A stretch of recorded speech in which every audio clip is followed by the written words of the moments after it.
What hides in the quiet moments between the blocks? In the deep, unmapped caves where your torchlight flickers and fails, what else moves in the darkness? For generations of players, Minecraft has been a world of creation and adventure. But a persistent, chilling narrative has always run parallel to the joy a collection of eerie sightings, unexplained sounds, and digital legends that suggest this world is not as solitary or as safe as it seems. These are the unresolved mysteries of Minecraft. The ghost in the machine, known as Herobrine. The corrupted disc that plays a soundscape of pure dread. The whispered tales of servers you can't escape. And the devastating, real-world dangers that have used this virtual landscape as a hunting ground. Welcome to Truth That Haunts. Tonight, we are excavating these stories, separating digital myth from documented fact to uncover the unsettling truths that haunt this blocky universe. If you're ready to peer into the shadows, then help us on this investigation. Please like this video, subscribe to the channel, and turn on notifications so you never miss a journey into the unknown. What we uncover may just follow you out of the game. Part 1. The first ghost in the machine. In the beginning, there was only the player, the world, and the quiet, pervasive solitude of a single-player game. But that solitude was an illusion. According to a legend born in the dim glow of early internet forums, we were never truly alone. They called him Herobrine. The story, like so many digital campfire tales, began with a single, chilling post on a creepypasta forum in 2010. A user shared an unnerving experience within their Minecraft world. It was a figure, distant and stark against the pixelated landscape. A player-like character, but wrong. His eyes were solid, empty pools of white, devoid of pupils or expression. He didn't move, didn't attack. He simply stood, a silent sentinel in the fog, watching. And then, as suddenly as he appeared, he was gone. The post claimed this was the creator's deceased brother, a ghost in the machine forever wandering the infinite worlds he helped build. The seed was planted, and it found fertile ground in the burgeoning Minecraft community. The legend of Herobrine began to metastasize, evolving from a simple forum post into a shared cultural nightmare. YouTube became the primary vector for the infection. Dozens, then hundreds of videos surfaced, each claiming to be undeniable proof. Grainy, shaky footage of a white-eyed figure vanishing behind a tree. Elaborate, impossible structures began appearing in players' worlds. Vast, nonsensical pyramids stretching into the sky, intricate tunnels that spiraled down into the bedrock. Dense forests of trees stripped of their leaves, arranged in perfect 2x2 grids. These were not the creations of a player. They were the calling cards of something else. Players reported other, more subtle signs. A sense of being watched, a sudden, inexplicable drop in frame rate, torches that they swore they had placed being mysteriously extinguished or moved. The game's familiar, comforting sounds would sometimes be punctuated by a faint, distant noise that didn't belong, a sound that wasn't in the codex. Herobrine never spoke, never lunged from the shadows with a weapon. His terror was one of pure, unsettling presence. He was a violation of the game's internal logic, a glitch with a face, a ghost in a world without gods. The developers at Mojang were quick to respond. Marcus Notchperson himself explicitly stated time and again that Herobrine was never ever in the game. He was a work of fiction, a collective hallucination born from the human tendency to see patterns in randomness, faces in the static.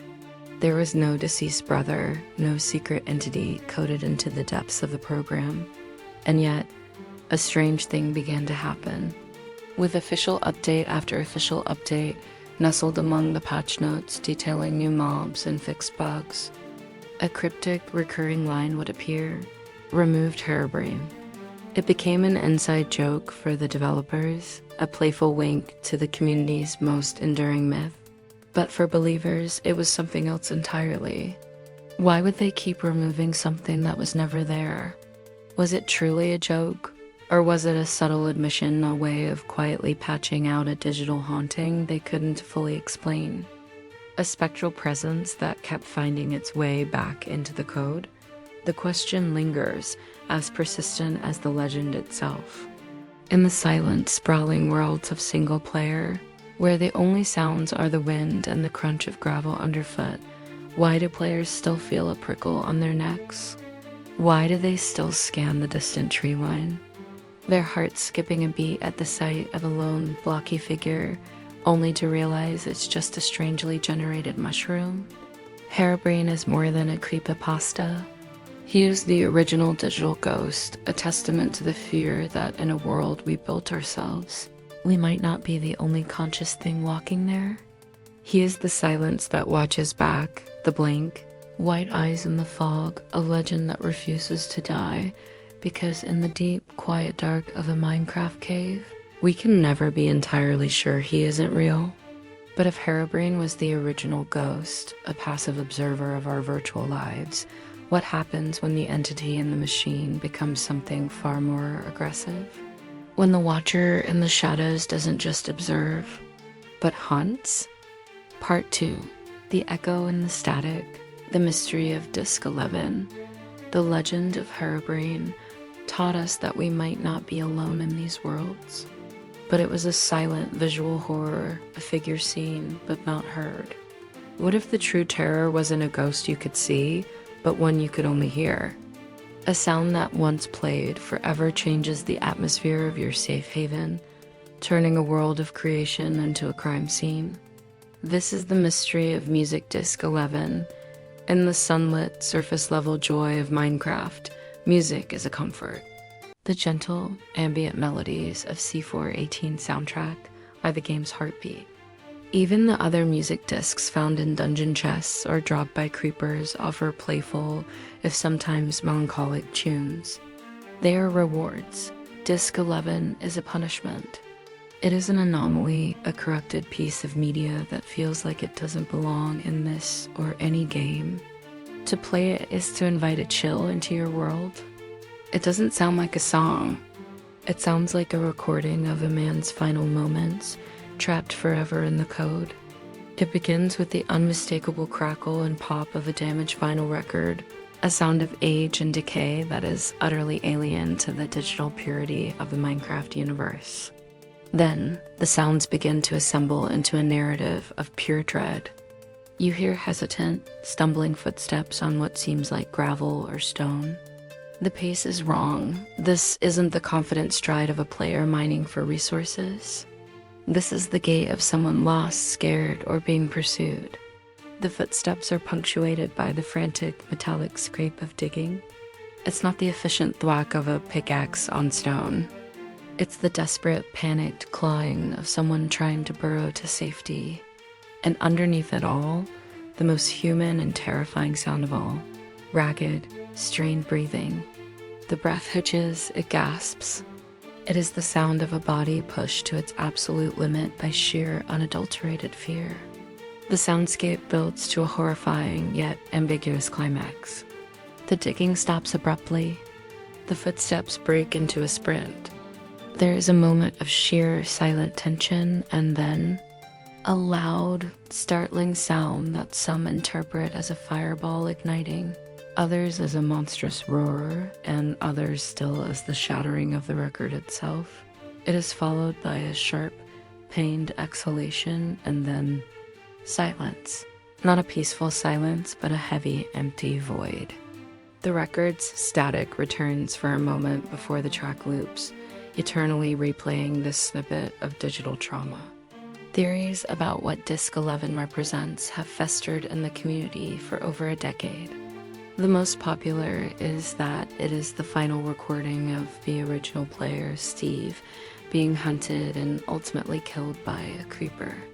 The footsteps, the frantic digging to wall himself in, the hiss and explosion, it fits the game's most iconic threat perfectly.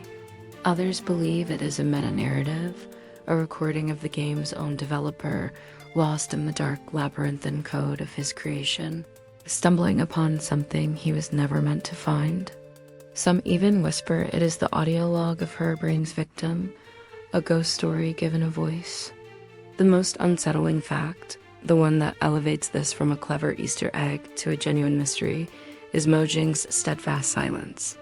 They have never, ever offered an official explanation. Not a hint, not a developer commentary, not a joking aside. The creators have looked upon this artifact of palpable fear nestled within their game and chosen to say nothing. It sits in the code, an unaddressed wound.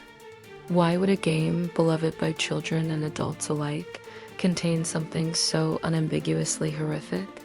It feels less like an Easter egg and more like a cry for help from within the game itself, or a warning left by a developer about the true nature of the reality they were building. Disc 11 is proof that the haunting of Minecraft is not always a visual specter. It can be an auditory phantom, a story told not through words or images, but through the primal language of sound, a heartbeat of footsteps, a gasp of breath, and a silence that screams. It forces us to wonder what other horrors are hidden in the mundane, waiting to be played back. But what if the monster on the disc wasn't a creeper or a glitch, but something far more intelligent and malicious? What if the hunter in the shadows wasn't a mindless beast, but a player like you with a will to harm? The Legend of Herobrine is a ghost story. The Terror of Disc 11, Part 3, The Scorned Creator, The Conspiracy of Entity 303. The fear of the unknown is a powerful force. Herobrine represented a ghost in the machine, and Disc 11, a phantom audio log from a forgotten tragedy. But these are, in a sense, natural horrors, emanations from the game's own digital ecosystem.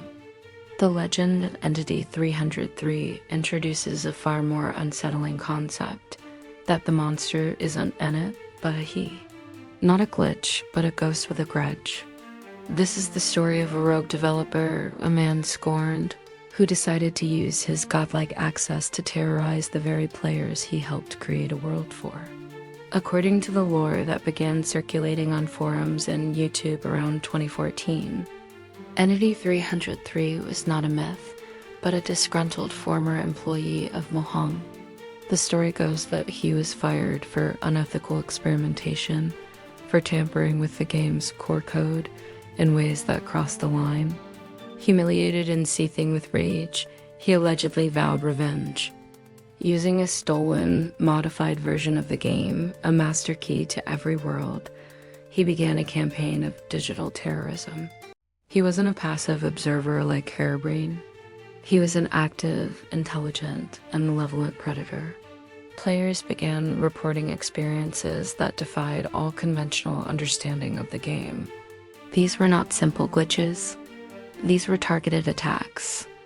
A player would be mining deep underground, alone, when the world would suddenly begin to corrupt around them. Blocks would visually glitch, flickering between their normal state and bizarre, unrecognizable textures. The terrain would tear itself apart, creating jagged, impossible geometries. Some claimed their entire save files were rendered unplayable, corrupted beyond recovery. As if a digital virus had been personally injected into their world, the signs of 303's presence were said to be distinct. Strange fortress-like structures would appear overnight, built from obsidian and netherrack, materials that were difficult for a new player to obtain. They were not randomly generated. They were deliberate, hostile architecture. Players would find cryptic messages left in chests or signs with threatening text. Most chillingly, some reported seeing the name 303 flash briefly in multiplayer server lobbies, a ghost in the player list, a signature left at the scene of the crime. The entity itself was described as a twisted, powerful foe. It looked like a player, but clad in a stark white skin with bold red eyes. It was said to be immune to fire and lava, could teleport at will, and wielded a sword that could kill a player in full diamond armor with a single devastating blow. It didn't just spawn, it hunted. Of course, the rational explanation was quick to surface. Skeptics and developers alike dismissed Entity 303 as an elaborate creepypasta hoax, a natural evolution of the Herobrine mythos. The sightings were explained as clever mods, resource pack errors, or outright fabrications designed for YouTube clout. There is no public record of a Mojang employee fitting this description being fired under such circumstances. For most, Entity 303 was and is a complete fiction. But the legend persisted because it tapped into a deeper, more visceral fear than Herobrine ever could. Herobrine is an elemental force, a storm, or an earthquake. Entity 303 is a home invasion. The idea that the person who built your house still has a key and is using it to shatter your belongings and shatter your sense of security is uniquely terrifying. It's the fear of betrayal from a trusted source, the nightmare of a creator who turns against his creation. If Herobrine was a myth born of code, Entity 303 was a legend born of the potential for human malice. The story forces a haunting question. In a universe built by human hands, what stops a single spiteful hand from reaching back in to break it? The legend of 303 suggests that the greatest threat to a perfect world is not the monsters we design, but the darkness that can fester in the hearts of those who design them. Yet, for all the terror of a rogue developer, his power was still confined to the digital realm. The corruption was of the save file, not the soul. But as Minecraft's popularity exploded, it created a vast, interconnected landscape of servers and communities. And in these new social frontiers, a farm Part 4, The Inescapable Prison, The Legend of the Black Server. The legends of Herobrine and Entity 303 are specters of the single-player world, personal hauntings contained within the confines of one's own computer. But Minecraft is more than a solitary experience. It is a vast digital nation built on thousands of interconnected servers. These are public squares, community centers, and collaborative canvases. But what happens when one of those public squares is not a place of creation, but a trap? When the door you walk through so casually swings shut, locking you inside a world that seems to have a will of its own? This is the chilling premise behind the legends of haunted servers, most famously known as the Black Server. Unlike the blocky wilderness of a single-player seed, the horror of the Black Server is one of curated, decaying civilization. The stories, shared in hushed tones on forums and Discord channels, follow a familiar, terrifying pattern. A player, often through a mysterious IP address shared by a stranger or found in a dark corner of the internet, connects to a new server. The initial loading screen takes longer than usual, the progress bar stuttering as if the world itself is resisting their entry. When they finally spawn in, the atmosphere is immediately wrong. The light level is perpetually dim, as if stuck in a permanent, overcast dusk. The world is not pristine wilderness. It is a graveyard of ambition. Players report finding sprawling, meticulously built towns that are completely abandoned. Houses stand with their doors ajar, furnaces cold, chests filled with nothing but rotten flesh and suspicious stacks of cobblestone. Minecart tracks lead to sheer cliff faces. Messages on signs are partially erased or written in gibberish. It is a world that was clearly lived in, but from which every soul has seemingly vanished. Then the phenomena begin. The player, believing themselves to be alone, starts to notice things. An NPC villager standing in the center of a plaza, its head slowly turning to track their movement. A distant block breaking. The sound echoing from a mine shaft that the player knows is empty. The most common report is of the admin, a player with a blank default skin, or sometimes no skin at all, a floating, featureless model. They don't speak. They don't interact.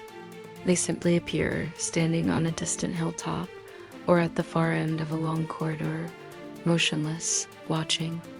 And when the player tries to approach, they vanish. The central, defining horror of the Black Server legend is the ultimate loss of agency, the inability to log out. The player, growing fearful, opens the menu to disconnect, only to find the disconnect button grayed out, unclickable. They try to force quit the game, but the window refuses to close. They attempt to Alt F4 to shut down their computer, and some stories claim that even this fails, that the machine seems locked in a state of terrified stasis. The haunting scene from the game refusing to release its grip on their monitor. The prison is no longer made of obsidian and bedrock. It is made of code, and they are trapped inside. The most unsettling postscripts to these stories claim that the haunting bled into the real world. Players who claim to have finally escaped by ripping the power cord from the wall would report their computers acting strangely afterward, files being moved, programs opening and closing on their own, the faint, blocky silhouette of a character appearing as a graphical glitch on their desktop. Whether these were embellishments, the result of a virus bundled with the server's IP, or simply the psychological aftershocks of a profound fear, the effect was the same. The line between the game and reality had been violently blurred. In all likelihood, the Black server was not a single place, but an archetype, a collective nightmare born from encounters with buggy custom maps, sophisticated hacker traps designed to frighten, or the simple, unnerving power of suggestion. But its legacy is profound.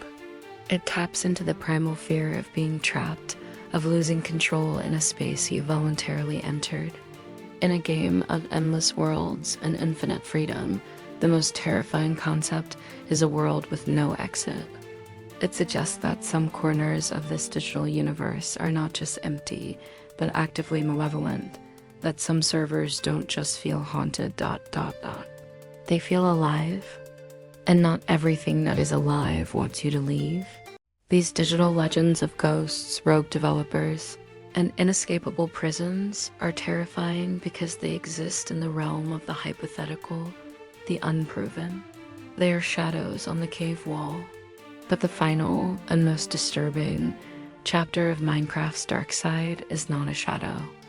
It is a stark, documented reality that unfolded not in the blocky hills of the game, but in the very real, very vulnerable communities that grow around it. The predators we are about to discuss were not glitches in the code. They were monsters in the chat room. Part 5, the monster in the chat. The real-world predators we have walked through digital graveyards, listened to phantom footsteps on a corrupted disk, and feared the vengeance of a scorned creator. These stories haunt us because they speak to something primal, the fear of the unknown that lurks just beyond the campfire's light. But they are, in the end, campfire stories. The final and most devastating haunting of Minecraft is not a myth to be debated. It is a documented, insidious reality that has left real-world scars. The most dangerous entities in this blocky universe were never Herobrine or Entity 303. They were and are human. While children and teenagers were building fortresses to keep out pixelated creepers, a far more patient and calculating predator was learning to pick the locks. Throughout the 2010s, as Minecraft's player base skyrocketed with a young, impressionable audience, law enforcement agencies across the globe began to document a disturbing trend. The very features that made the game a social paradise, public servers, open chat functions, and the ability to share custom mods and worlds were being systematically weaponized. The tactics were chillingly consistent, and they exploited the innate trust and curiosity of children. A player would be approached on a popular server by someone with a friendly-sounding username. This person would be generous, offering rare in-game items, diamonds, or powerful gear. They would be a cool, older player, someone who seemed to understand the game deeply. They would offer access to an exclusive, private server with amazing builds and mini-games you couldn't find anywhere else. To join, all a child had to do was download a simple mod or plugin from a link they provided. That file was rarely a mod. It was often malware, a remote access tool, RAT, that would give the predator control over the victim's computer, including their webcam and microphone. Alternatively, the grooming would happen more directly in the chat. The conversation would start about the game, then slowly, deliberately shift to more personal topics. The predator, hiding behind a blocky avatar, would build a relationship, a false friendship, before beginning to pressure the child for personal information, photos, or even to move the conversation to other, more private platforms. These are not rumors. These are documented cases investigated by the FBI, the UK's National Crime Agency, and police forces worldwide. In 2015, the Australian Federal Police arrested a man who had allegedly used Minecraft to groom over 100 children. In the UK, multiple high-profile prosecutions have seen individuals sentenced to years in prison for using the game as a hunting ground. These predators didn't need to corrupt the game's code. They corrupted its spirit, turning a world of imagination into a stalking ground. The terror of this reality is its banality. There's no glowing white eyes, no distorted scream on a music disc. The thread is a friendly message in a chat box. It is a promise of free gifts. It is the slow psychological manipulation that happens in plain sight, hidden behind the cheerful facade of a game. This is a danger that cannot be patched out by Mojang with a simple line in the update notes. It is a human problem that requires vigilance, education, and difficult conversations between parents and children. The legends we've explored tonight are chilling fictions, stories we tell to explain the uncanny emptiness of a procedurally generated world. They are the monsters we imagine in the dark. But the predator in the chat log is the monster that is actually there. They remind us that the most sophisticated and dangerous artificial intelligence is human intelligence bent on malevolence. The most terrifying haunted server is not one you can't escape from. It's one where the admin is a wolf in a player's skin, patiently waiting for his prey to feel safe. So as we leave the blocky shadows behind, we are left with a final sobering reflection. In Minecraft, the monsters you can see, the creepers, the endermen, the zombies, they are predictable. They are part of the game's design. But the ones you should truly fear are the players who have chosen to become monsters, the ones who use this world of creativity not to build, but to break. They are the ultimate haunting because they are real, they are present, and they prove that the most frightening truths are not found in the code of the game. The blocks have been placed. The stories have been told. From the silent, watching eyes of Herobrine to the very real monsters hiding behind a friendly screen, we have journeyed to the darkest corners of this digital frontier. The world of Minecraft is a testament to human imagination, but as we've seen, that imagination can conjure both wonders and terrors. The investigation, however, is far from over. The digital world is infinite, and its shadows are deep. If the truths you witnessed here today have unsettled you, if they've made you question the nature of the realities we build for ourselves, then your role in this is crucial. Help us continue to unearth the stories that haunt our world. Like this video if you want more. Subscribe to Truth That Haunts for the next investigation. And most importantly, turn on notifications so you never miss when we unveil a new truth. The truth is out there, waiting in the static, in the code, and in the silence. Until next time, question your reality.